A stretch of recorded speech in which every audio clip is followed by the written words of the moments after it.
In just a few short years, the Great Plateau in The Legend of Zelda Breath of the Wild has established itself as one of the most iconic starting areas in video games, and with good reason. It's a miniaturized version of the rest of the game. All of Breath of the Wild's mechanics are introduced and explored here, and it gives you a great sense of what the remainder of the game will entail. But I don't have to tell you how great it is. Come on, it's right there in the name. Given how well it works, it's no surprise that the game's sequel, Tears of the Kingdom, used it as a blueprint for its tutorial area, the Great Sky Island. The similarities are clear from the beginning, right down to the name.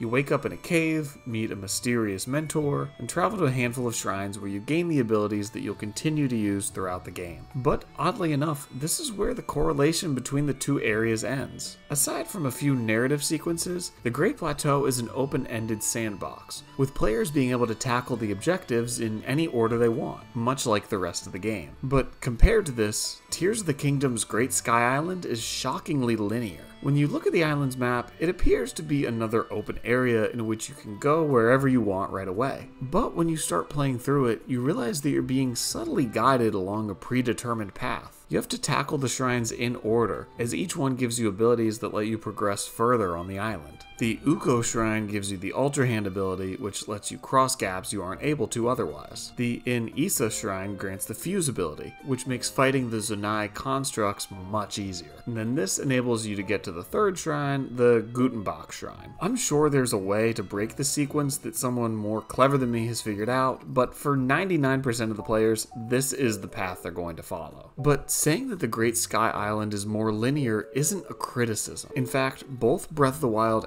and Tears of the Kingdom's tutorial areas serve their respective games with very specific, well thought out intentions. Breath of the Wild's open-ended nature was a very new approach for the Zelda series when the game first released, so it makes sense that the tutorial would reflect that. Both longtime fans of the series and first-timers should know what they're getting into on a journey that has the potential to last dozens and dozens of hours. This is where the Great Plateau shines. It's almost like a demo for Breath of the Wild, demonstrating the game's strengths right out of the gate. With Tears of the Kingdom, what the game needs out of its tutorial differs greatly. The go anywhere in any order aspect has been established by the previous game, so the Great Sky Island doesn't need to be Tears of the Kingdom Captain Toad edition. What it does need to do is establish the game's new mechanics, which are significantly more obtuse than the toolset you're given in Breath of the Wild. The runes in that game all nicely complement the gameplay, but at the end of the day, they're pretty simple. You've got bombs, the ability to freeze objects, the ability to move metal objects, and the ability to create pillars of ice, which is something I barely ever used when playing the game originally, but hey, it's in there. And so while you can use these in a lot of super creative ways, understanding what they each do comes pretty easily.